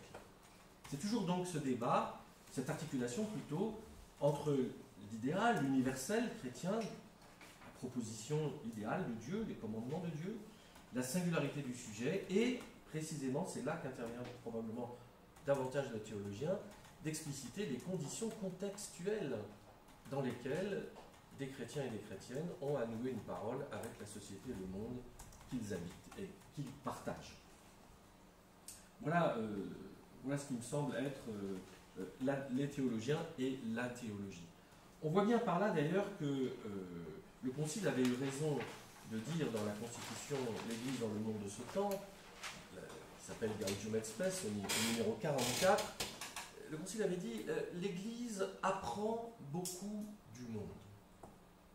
Et le Concile avait évidemment développé cette intuition et cette catégorie assez fondamentale des signes des temps. Les théologiens ont en charge de travailler à ce que toute l'Église puisse discerner les signes des temps, c'est-à-dire la manière dont Dieu parle aujourd'hui, et appelle ce monde à sa transformation pour qu'il devienne un monde plus humain et un monde réconcilié. Donc le théologien a cette charge d'écouter le monde, la société, le contexte dans lequel il est, pour comprendre comment Dieu y parle déjà. Le rapport du théologien qui intervient dans l'espace public n'est pas un rapport frontal ou un rapport d'agressivité, c'est un rapport de quelqu'un qui sait par sa foi, par la foi et l'écoute de l'Évangile, que Dieu parle dans ce monde. Gaudium et Spes 44, l'Église apprend beaucoup du monde. Pourquoi ? Parce que Dieu y est présent. C'est la foi évangélique qui nous fait connaître que Dieu y est déjà présent. Et c'est ainsi qu'on peut y discerner des signes, c'est-à-dire des appels de Dieu à transformer ce monde pour qu'il devienne davantage humain, davantage réconcilié et davantage pleinement réalisé comme l'Évangile le propose qu'il le soit. Donc voilà, la théologie, les théologiens. La théologie comme tâche d'une foi qui cherche à comprendre, les théologiens et les théologiennes comme des sujets inscrits dans leur temps, avec la formation pour cela et le mandat qu'ils ont reçu pour intervenir dans cet art du discernement qu'ils peuvent mettre à disposition des chrétiens et des chrétiennes pour qu'ils puissent être des acteurs responsables et libres dans leur société, dans leur monde. Deuxièmement, quel dialogue? L'objectif du théologien quand il est invité, soit dans les médias, soit dans les diocèses, les mouvements, soit d'être expert auprès des évêques, auprès du Saint-Siège. Il y avait une trentaine de théologiens dans les deux assemblées du synode sur la synodalité. Au fond, il s'agit de nouer un dialogue. De nouer un dialogue avec des partenaires qui soient chrétiens, chrétiens d'autres confessions, non chrétiens, ou bien des hommes et des femmes d'autres religions. Je pense qu'il y a plusieurs postures, je fais vite, plusieurs postures possibles pour le théologien, la théologienne qui intervient dans un débat public avec des personnes qui sont chrétiens ou pas chrétiens. Il y a une posture évidemment que j'exclus, mais qui peut exister, c'est l'exclusivisme. C'est-à-dire sa position, c'est le théologien a la vérité, les autres ne l'ont pas, ils sont dans l'erreur, il faut qu'ils changent. C'est ce que j'appelle l'exclusivisme. Vous avez la posture de l'inclusivisme. Alors là, c'est la générosité. Le théologien, la théologienne chrétienne pense que tous les autres peuvent trouver place dans la proposition qui est la sienne. Le risque, évidemment, c'est de penser que tous les autres peuvent justement trouver une place facilement et d'un peu les annexer dans notre orbite, dans notre manière de penser. Sauf que l'autre, il n'a peut-être pas envie d'être récupéré de manière inclusive, même si elle est généreuse, dans notre manière de voir et de penser. Il y a une autre posture qui est, par exemple, la posture œcuménique. Dans certains cas, les théologiens et théologiennes interviennent pour, à partir de leur confession, catholique, protestante, orthodoxe, pour essayer de trouver un consensus sur des questions extrêmement importantes et qui ont des enjeux dans la société. Là, c'est une posture plutôt œcuménique qui va chercher à faire valoir le point de vue de chaque confession chrétienne pour éclairer l'autre confession chrétienne, et dans une recherche d'unité plus grande. Il y aura aussi une posture qu'on pourrait appeler la posture de réconciliation. Là, le théologien, la théologienne sera dans des situations où son enjeu, c'est d'essayer de produire une réconciliation entre des positions antagonistes. Et puis, il y a une position qu'on va appeler simplement le dialogue avec des interlocuteurs qui l'ont invité, soit dans les médias, soit dans les sphères de la vie ecclésiale. Mais ce dialogue ne peut pas se réduire à trouver le plus petit dénominateur commun entre la position du théologien et la position des autres. Et je dirais même, pour forcer le trait, que le dialogue devient intéressant quand l'autre résiste au dialogue. Parce que c'est un peu, comme le disait Paul VI dans l'encyclique Ecclesiam Suam, la position de Dieu quand il vient dans le monde. Dieu vient dans le monde pour dialoguer avec l'humanité qu'il a créée, et l'humanité ne le reçoit pas. C'est le prologue de Jean, le premier chapitre de Jean. Le Verbe était auprès de Dieu, le Verbe était Dieu, il est venu dans le monde, et le monde ne l'a pas reçu. C'est là que ça commence, le dialogue. C'est quand le monde ne l'a pas reçu, le Verbe ne s'échappe pas. Le Verbe de Dieu reste dans le monde pour continuer à dialoguer avec ceux qui ne le reçoivent pas. Donc là, la dimension du dialogue devient plutôt intéressante quand l'autre résiste ou ne reçoit pas. C'est-à-dire comment on continue à tendre la main quand l'autre veut vous la couper. Vous voyez, ça devient intéressant à ce moment-là. Sinon, on risque toujours d'avoir un dialogue avec les autres positions en ramenant les choses au plus petit dénominateur commun, ce qui n'apportera au fond pas grand-chose, parce que personne n'aura bougé de sa base minimale. Donc la position de dialogue est celle sans doute qu'un techno et que d'autres vont privilégier pour dire le statut du théologien, de la théologienne qui est invité dans des sphères publiques ou des sphères ecclésiales pour produire cet art du discernement de situations complexes, de telle sorte que les acteurs puissent se décider en liberté, en responsabilité dans ce qui fait leur tâche quotidienne. Ce qui change, ça c'est les postures, ce qui change aujourd'hui peut-être par rapport aux années 90 dans lesquelles Xavier Thévenot a développé sa pensée sur le rôle des théologiens et des théologiennes dans la société, c'est les caractéristiques du monde tel que nous le connaissons aujourd'hui. Et ces caractéristiques, elles existaient sans doute déjà dans les années 90, mais je pense qu'elles sont plus avivées aujourd'hui, et elles mettent le théologien plus dans l'inconfort, me semble-t-il, encore qu'avant, c'est-à-dire dans une situation de challenge. Inconfortable, mais un vrai challenge. Parce qu'aujourd'hui, si on fait vite, la société que nous habitons et dont nous sommes les acteurs et les membres, nous sommes constitués comme ça, est une société très individualiste. Or, le théologien, tout son discours est une position ecclésiale, collective. Sa tradition est ecclésiale. Il doit parler à des gens qui se conçoivent d'abord comme des individus, et comme des individus libéraux, c'est-à-dire des individus qui disent on doit garantir absolument ma liberté, c'est après seulement que j'y renoncerai en partie pour pouvoir vivre avec les autres. Donc tout son positionnement de théologien catholique en Église va être pris à revers par une mentalité qui d'abord comprend les choses d'un point de vue très individuel. La deuxième chose, c'est que le théologien, c'était déjà vrai il y a 30 ans, le théologien et la théologienne est pris dans un monde extrêmement pluraliste, y compris dans le catholicisme. Dans les médias, on dit aux théologiens, alors qu'est-ce que pense l'Église de... attendez, l'Église, elle pense beaucoup de choses différentes, à travers des confessions chrétiennes différentes, et à l'intérieur du catholicisme, avec des théologies différentes, à la même époque, au même moment. Alors là, on dirait c'est en congruence avec la mentalité pluraliste, mais ce qui est paradoxal, c'est que dans le monde pluraliste, on veut des choses uniformes. C'est très étrange, notre monde est extrêmement pluraliste, mais il veut des choses uniformes. Alors quand on interviewe le théologien, je lui demande, alors dites-nous la position de l'Église. Bah oui, mais la position de l'Église, elle est extrêmement plurielle sur bien des choses. Pas sur la résurrection, pas sur l'unicité de Dieu, pas sur la Trinité, bien sûr, mais sur la manière dont l'Évangile inspire des hommes et des femmes pour être chrétiens aujourd'hui. Il y a plusieurs manières de s'y référer. Donc c'est pas très facile d'expliquer une position pluraliste, même dans une société pluraliste. Oui, mais enfin dites-nous ce qu'elle pense l'Église. Elle pense des choses différentes. Et donc le théologien a à faire valoir que les textes du magistère, les textes de la tradition, que même les textes bibliques ont plusieurs points de vue, et que c'est intéressant.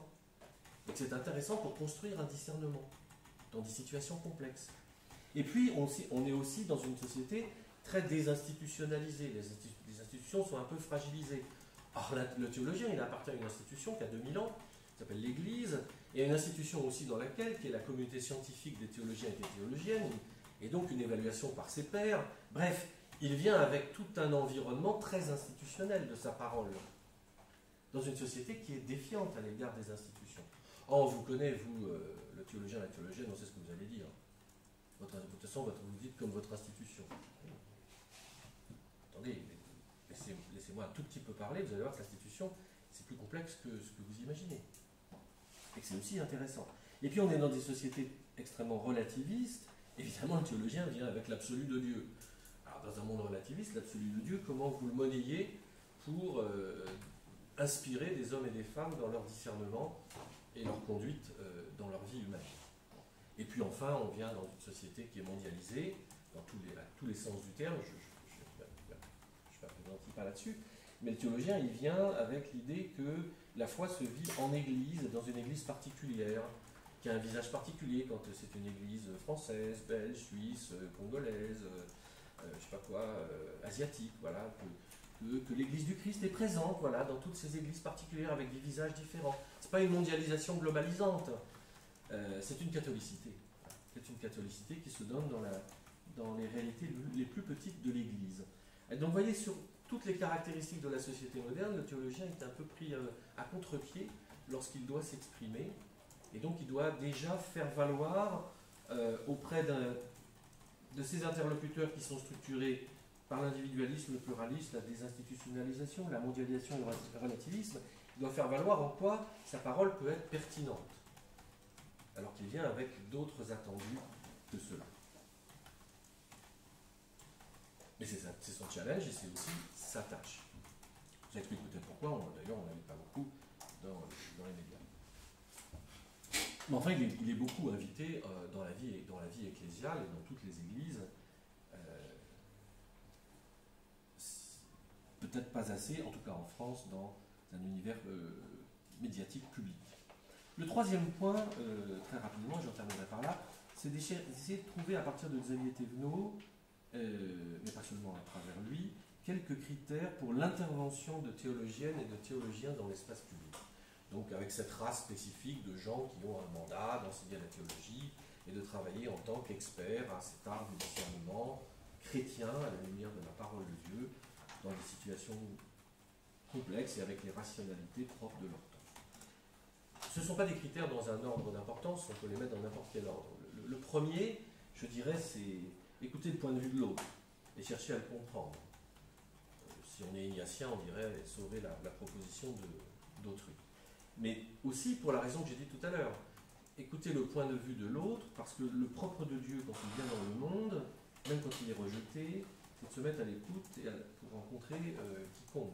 Il suffit de lire l'Évangile et de voir l'attitude du Christ dans ses multiples rencontres.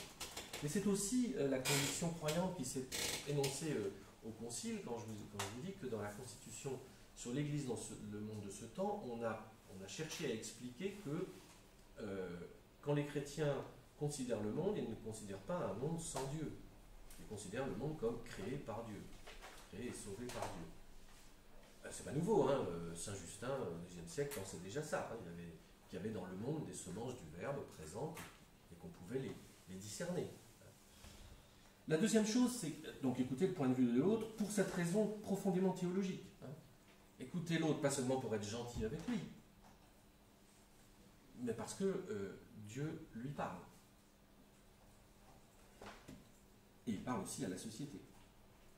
Le deuxième critère, c'est tenter de faire valoir la cohérence entre le fait chrétien et sa rationalité propre. C'est-à-dire, je pense qu'il y a une nécessité pour le théologien d'avoir un discours argumentatif qui ne part pas d'un point de vue dogmatique, qui pourtant est le sien, mais qui ne parlerait qu'à ceux qui sont déjà convaincus, qui ne part pas non plus d'un point de vue simplement, je dirais, de sciences religieuses pour se mettre au niveau des gens, mais qui part du fait qu'il y a un fait chrétien, il y a des hommes et des femmes qui depuis 2000 ans se déclarent chrétiens, parce qu'ils disent s'inspirer de l'Écriture, qu'ils considèrent comme la parole de Dieu, et qui leur donne de vivre une socialité particulière qui s'appelle l'Église, et d'intervenir dans la société au nom de cet évangile en Église. Bon. Et je pense que les théologiens ou la théologienne ont à faire valoir cette cohérence du fait chrétien. En quoi l'Évangile donne d'inspirer une pratique, une action, un discours. C'est-à-dire de s'obliger à ce que l'Évangile dit, c'est-à-dire de mettre un accord entre le dire et le faire, alors en langage plus théologique, entre l'orthodoxie et l'orthopraxie. Un théologien n'est pas là pour faire la leçon à ceux qui sont là, que ce soit des chrétiens ou des non-chrétiens, il est là pour faire valoir à quelles conditions la parole chrétienne pourrait se vérifier, pourrait être praticable dans la société, et de montrer là et où et comment cela se réalise. C'est ça que j'appelle la cohérence du fait chrétien. Ce que le pape François appelle l'Église est un hôpital de campagne, elle n'est pas une douane, etc. Avec ces métaphores-là, c'est la même chose.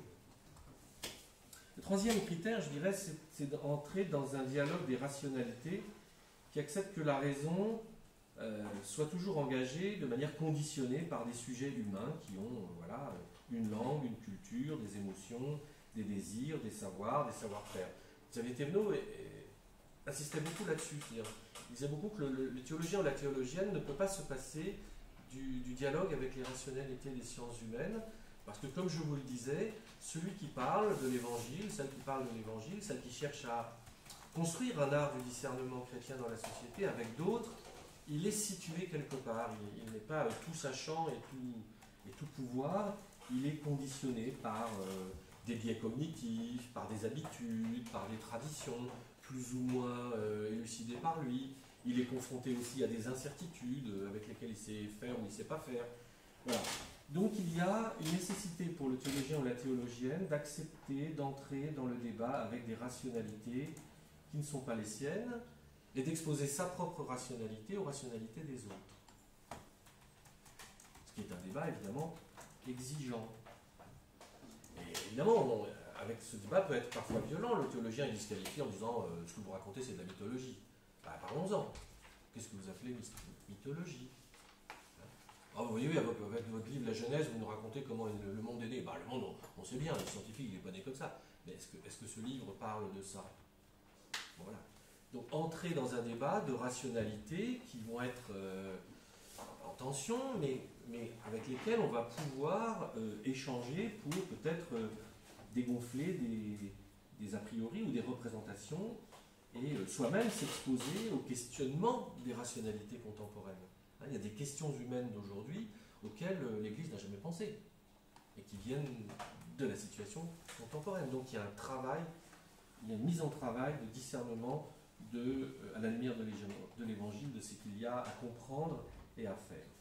Le quatrième, j'ai bientôt fini, le quatrième critère, je dirais, c'est que le théologien, alors là évidemment il est difficile d'entendre ce qu'il dit, c'est qu'il va proposer le temps des longs chemins pour apprendre à comprendre. On ne comprend pas d'un coup.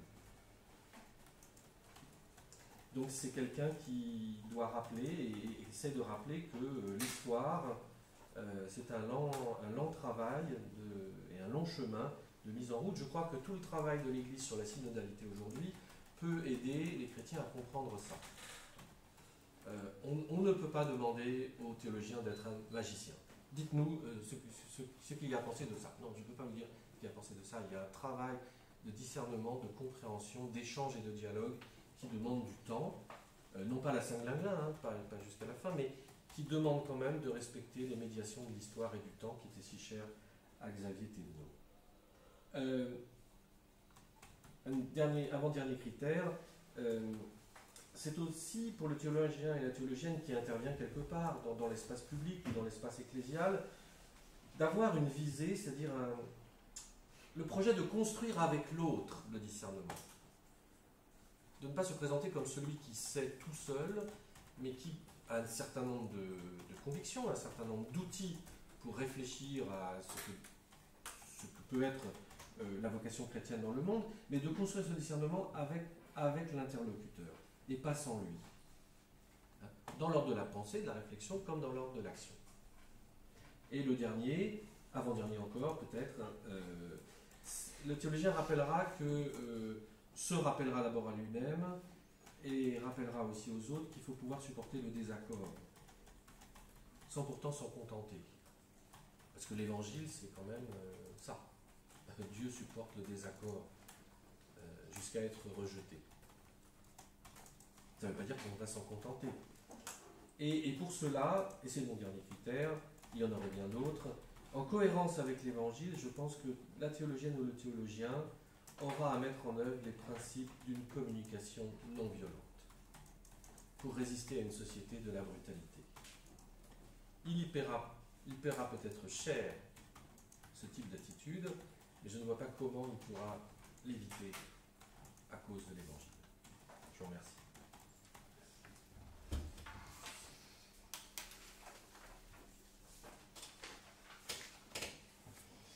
Merci Jean-Louis.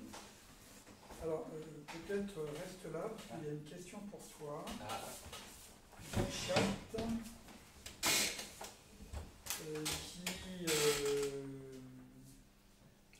vous l'avez, Florence? Elle a disparu, oui. Bon, mais je m'en souviens, donc je vais quand même la poser sur les conditions. Quelles sont les conditions de possibilité pour un dialogue réussi? C'est-à-dire que s'il n'y a que de la résistance, je cite de mémoire la question, il y a une limite à l'exercice. On ne peut pas être tout le temps dans un schéma de résistance, que si ça résiste, ça ne passe pas, et ce qui passe toujours en force ne passe jamais. Du coup, à quelles conditions peut-on admettre qu'un dialogue est possible, souhaitable, si en face de nous, et que faut-il faire dans ce cas-là, il y a volontairement une résistance qui refuse de s'amoindrir ou qui refuse de s'ouvrir.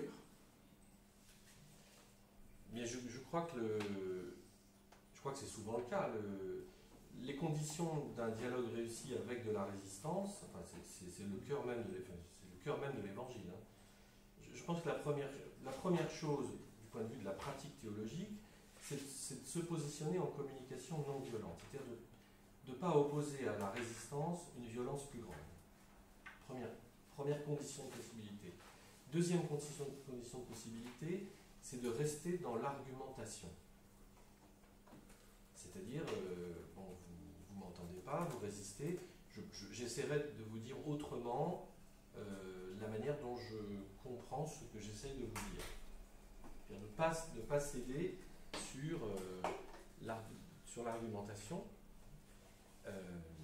Et la troisième condition, c'est on peut se séparer sur un désaccord, ça ne veut pas dire qu'on est définitivement séparé. C'est-à-dire, comme disaient d'autres, de donner du temps au temps. Voulez-vous que nous nous revoyions, vous l'institution, vous la personne, que nous nous revoyions pour en reparler? Alors après, la personne ou l'institution peut dire non, hein, mais d'avoir la proposition de dire là, manifestement, nous sommes dans une impasse, malgré tout ça. Est-ce que vous acceptez qu'il y ait du temps au temps, du temps à donner au temps? Et il me semble qu'il y a bien des exemples de ça, non pas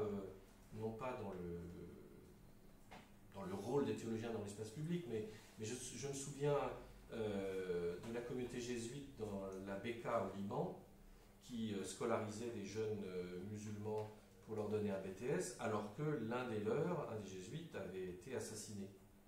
Et donc ils sont restés sur place pour dire que notre mission, c'est de continuer à former ces jeunes musulmans, parce que c'est le seul moyen d'endiguer la violence. Donc là, c'est un autre registre, mais je pense que c'est un registre avec lequel on peut faire une analogie dans le rôle des théologiens et des théologiennes dans l'espace public. Une communication non violente, maintenir l'argumentation en la reprenant sous d'autres formes, et puis, est-ce que vous acceptez de donner du temps au temps? Est-ce qu'on peut se revoir?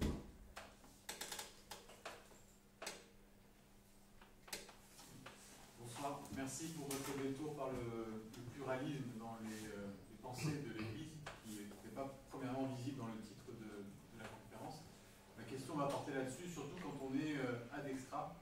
Je me demande comment, quand on ne fait pas partie de l'Église, on reçoit ou on ne reçoit pas la pluralité, la diversité des points de vue, notamment quand il y a un théologien qui est un petit peu plus connu que les autres, qui est à Rome en blanc, ou même des évêques qui passent à la télé.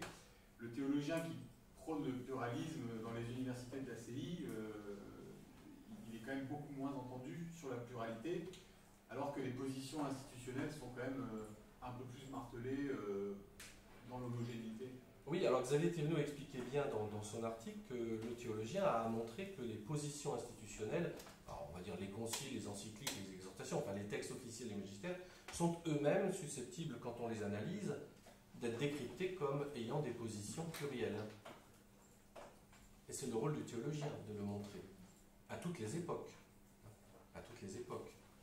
Alors évidemment, du point de vue médiatique, il y a un enjeu médiatique, c'est-à-dire il y a des gens qui passent plus au-devant d'eux, mais le théologien et la théologienne, pour moi, c'est pas quelqu'un qui... c'est un travail de long terme et un travail comment dire, c'est un médecin dans son cabinet. C'est-à-dire, voilà, toute la journée, il reçoit des gens pour essayer de faire quelque chose pour qu'ils aillent mieux. C'est pas des gens les théologiens et théologiennes, dont le métier est de s'exposer dans les médias. Qu'ils soient invités tel ou tel moment pour expliquer telle ou telle chose, évidemment, mais leur métier principal, c'est de prendre soin du corps. C'est de prendre soin du corps ecclésial, et du corps ecclésial qui vit dans la société. C'est-à-dire de l'éduquer à construire cet art de discernement valable pour tous ceux qui veulent se laisser inspirer par l'Évangile, et de pouvoir le partager à d'autres. Voilà, je dirais ça. Alors, dans la situation actuelle, surtout avec les réseaux sociaux, si vous scrollez sur Instagram, vous allez avoir toutes les positions X ou Y de catholiques de tous les horizons du monde. Hein, et vous aurez peu d'outils pour discerner, parce que ça dure que quelques secondes, ce qui est dit, maximum une minute, pour discerner la valeur de ce qui est dit. Hein. C'est ça aussi le défi nouveau, à mon avis, c'est qu'il y a une inflation, non pas d'information, mais je dirais de data, de données. Et le problème, on voit bien quand on enseigne la théologie, le problème, c'est d'éduquer des apprentis théologiens, des étudiants, mais c'est vrai de tout chrétien, d'avoir à, ce que ferait n'importe quel journaliste, la critique des sources. C'est-à-dire, les données qui viennent en flux continu, elles viennent d'où? C'est qui? Elles sont produites par qui? Elles sont produites comment? Elles sont féodées à qui? Financièrement à quoi? Est-ce qu'elles disent des choses justes quand elles disent que tel texte dit ça, mais est-ce que c'est vrai? Bref, tout le travail critique, je dirais, des sources. C'est le rôle aussi des théologiens et des théologiennes. D'autant plus grand dans une société où il y a un flot de données qui ne sont plus aujourd'hui décryptées, qui sont prises de façon très immédiate. Ah, le pape a dit que. Oui, mais quand. Ah, d'abord, est-ce que c'est vrai? Oui, mais quand, mais quoi, dans quel contexte, mais pourquoi? Est-ce que c'est cohérent avec ce qui s'est dit depuis 2000 ans enfin, voilà. Toute la contextualisation et toute la critique des sources est un travail proprement qui revient aux théologiens et aux théologiennes. Encore plus dans une société d'immédiateté de la donnée, que je n'appelle pas de l'information, de la donnée. Alors, sur le chat, peut-être pour Jean-François et Marc, mais Jean-Louis, tu pourras aussi répondre. Comment distinguer le discours de la parole, qui est un focus qui a été abordé?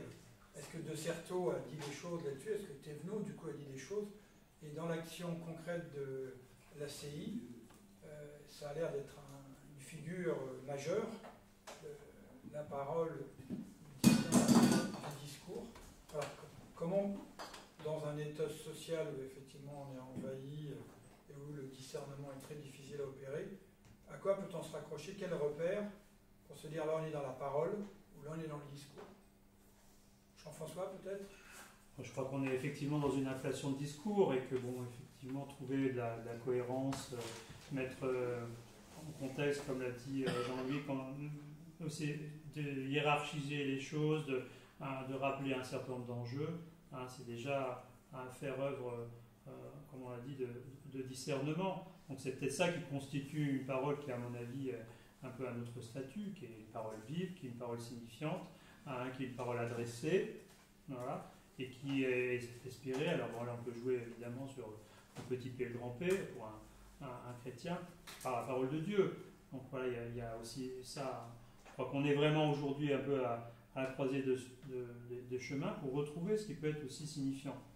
Et ça, c'est, je pense, Marc pourra compléter l'analyse aussi que certains font en ACI, que les lieux comme ceux d'une équipe, d'une instance où justement les choses sont un peu régulées, c'est pas l'anarchie complète, il y a des façons aussi de faire les choses, c'est pas simplement qu'une technique d'animation, sont des lieux susceptibles de faire gérer la parole. Et elle intervient souvent de façon inattendue, parfois inespérée, c'est ce que disent en tout cas Bernadette aussi qui est dans la salle pourra confirmer, un certain nombre d'accompagnateurs d'équipe. Voilà. L'accompagnateur, il est là souvent dans une présence silencieuse, dans une présence bienveillante, simplement pour signifier qu'autre chose est aussi possible. Parfois pour pointer une question, parfois pour remettre un peu de lien, mais il est là dans un rôle assez spécifique, comme aussi un peu, on va dire ça comme ça, comme présence de Dieu, comme envoyé de Dieu. Donc là, c'est aussi toute cette maïotique-là qui est importante. Ce que tu dirais, Marc, toi de ton côté? Oui, alors, moi je dirais que moi j'ai beaucoup insisté sur le fait de revenir à la matérialité de notre condition humaine d'une certaine manière, et donc comment ça s'incarne dans des actions, dans la vie quotidienne. C'est-à-dire que la différence pour moi entre la parole, ce qu'on appelle la parole nous en ACI, qui peut être la parole de Dieu ou qui peut être quelque chose qui renvoie à la parole de Dieu, c'est pas un discours justement fabriqué qu'on peut répéter, je dirais au contraire c'est quelque chose qui s'élabore en permanence, qui s'ajuste en permanence à partir de l'incarnation en fait, d'une certaine façon. Voilà. C'est un peu la voie de la recherche dans laquelle on est aujourd'hui. Dans la suite de ce qu'on s'est dit au colloque, puisque moi j'avais été très intéressé par ce qu'avait fait Bernard Micholet, un peu un théologien, qui avait dit aujourd'hui dans un monde où il n'y a plus de paroles vraiment vraiment crédible. Tout le monde remet en cause un peu tout parce que voilà, c'est une immédiateté, on n'arrive pas à suivre, on ne sait pas d'où ça vient, etc. Face à ça, est-ce que l'agir finalement n'est pas le point central de la parole? Oui. Oui, je pense que d'un point de vue théologique, je dirais, le discours, c'est toujours l'énonciation d'une argumentation rationnelle, mais c'est au service, dans la foi chrétienne, d'une parole qui est un événement. La parole, ça fait événement. C'est pour ça que je disais qu'il y a un enjeu formidable aujourd'hui dans l'intervention des théologiens et des théologiennes dans l'espace public, de montrer en quoi la parole chrétienne est performative, en quoi elle réalise ce qu'elle dit. Quand on dit Dieu est amour, Dieu pardonne, Christ est mort pour tous, comment, de quelle manière et où ça se réalise? C'est pour ça qu'il y a l'enjeu, je dis que c'est un des critères, de pouvoir montrer par des discours, par un discours argumenté, comment la parole chrétienne s'oblige à réaliser ce qu'elle dit. Sinon, pourquoi on vous croirait? En quoi ça serait intéressant? La parole chrétienne est événement. La parole, c'est le Verbe de Dieu. Il devient événement, il devient histoire. Il fait histoire. Donc les discours ne sont pas opposés à la parole, ils sont l'argumentation raisonnée par des discours au service de montrer, pour montrer en quoi la parole de Dieu transforme, agit, pourquoi elle se fait événement de transformation du monde, de la société et des personnes. Sinon, ces discours tournent à vide et s'ils ne sont pas au service de cet événement de parole. Oui. Le rabbin Gilles Berman dit très souvent la grandeur d'une religion, c'est quand elle donne à penser à ceux qui n'y croient pas. Et je pense que c'est tout à fait exact et que quand on voit Jésus qui rencontre des gens, il commence très souvent par poser des questions pour aider à réfléchir, pour ne pas rentrer dans la polémique tout de suite, mais pour donner à réfléchir et pour entendre aussi ce que la personne a dit. Et c'est vrai que dans nos paroles publiques et dans les paroles de l'Église, on a quand même parfois l'impression qu'elle affirme des choses que les gens ne peuvent plus comprendre ou entendre. Il y a un Dieu qui sauve, ça veut dire quoi? C'est pas... Mais en revanche, et la parole biblique là-dessus est quelque chose que, quand elle est bien étudiée, bien réfléchie, qui aide à penser pour aboutir à une action. C'est-à-dire que quand on médite la parole de Dieu en ACI, l'objectif est d'essayer de nous aider justement à discerner, à voir comment après agir. Et je pense que peut-être que nos paroles, les paroles publiques devraient être peut-être plus dans l'interrogation de pourquoi est-ce qu'on agit comme ça, pourquoi est-ce qu'on fait comme ça, et est-ce qu'il n'y a pas justement moyen d'agir et de faire autrement. Alors c'est vrai que dans l'immédiateté, c'est pas forcément ça, mais je pense que c'est un enjeu important pour notre Église. Oui, tout à fait, je partage ça. C'est pour ça que un des critères que je donnais, c'était de co-construire avec les interlocuteurs ce que nous avons à dire. Et non pas d'arriver avec voilà ce que je vous dis, écoutez, obéissez. C'est-à-dire que la position de dialogue, c'est vouloir que l'interlocution fasse grandir la compréhension, y compris avec quelqu'un qui ne partage pas mes convictions, ou moi je ne partage pas ses convictions. Ça ne veut pas dire évidemment qu'il faudra en rabattre sur sa conviction.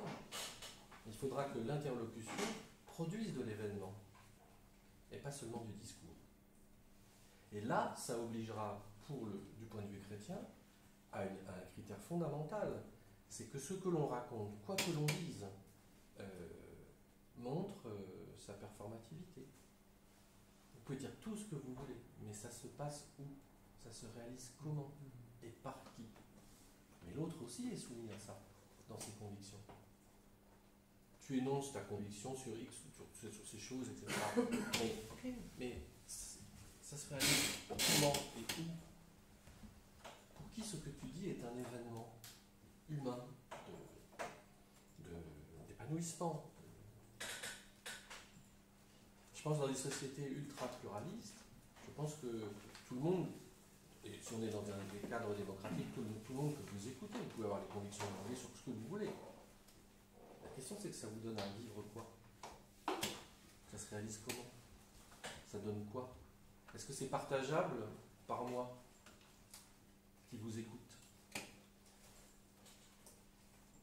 Ce que je constate, c'est qu'aussi une vie d'équipe fait surgir des conditions de rencontre authentiques que je préfère souvent employer les termes de rencontre que de dialogue. Pourquoi? Parce que non seulement on a parfois une conception un peu faussée du dialogue, sous la forme de juxtaposition, mais pas véritablement d'échange. Et puis on a quand même l'expérience aussi de beaucoup de pseudo-dialogues, de pseudo-consultations. Bon voilà, je ne vais pas développer plus. Donc la vie d'équipe est quand même de ce point de vue-là d'une autre exigence, mais elle suppose effectivement de travailler véritablement sur ce qu'une rencontre authentique peut produire. Et c'est là que surgit ce que j'appelle l'inattendu, parfois même inespéré. C'est l'expérience quand même un peu de résurrection, même si on ne va pas employer ces termes-là tout de suite, d'un passage que chacun ou plusieurs dans un groupe, dans une équipe, peuvent véritablement traduire, manifester, vivre. Il nous reste 2-3 minutes. Est-ce qu'il y a encore une question dans la salle?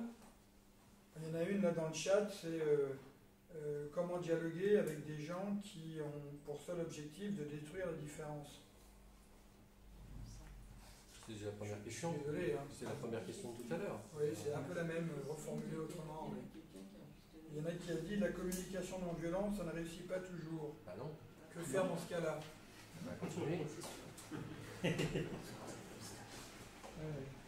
Peut-être un dernier mot conclusif, Marc, Jean-François, Jean-Louis.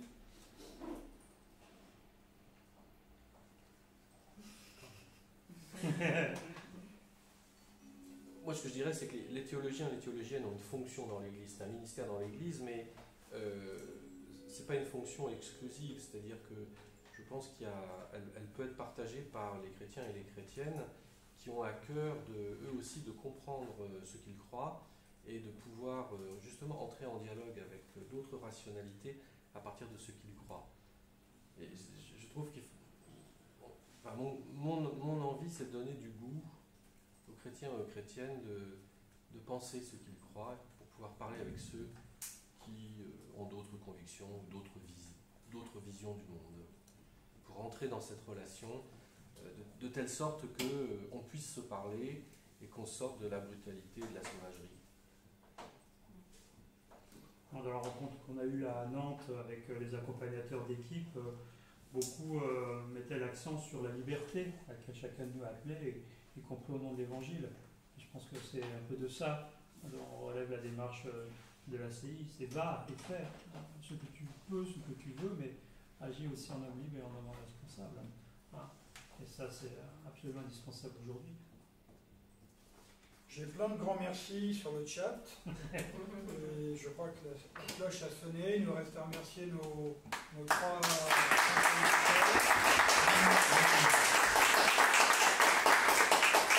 et en distanciel, nous avons eu jusqu'à 69 personnes. Et il y en a encore 50 là, qui nous écoutent. Merci à chacune et à chacun et très bonne soirée. Merci.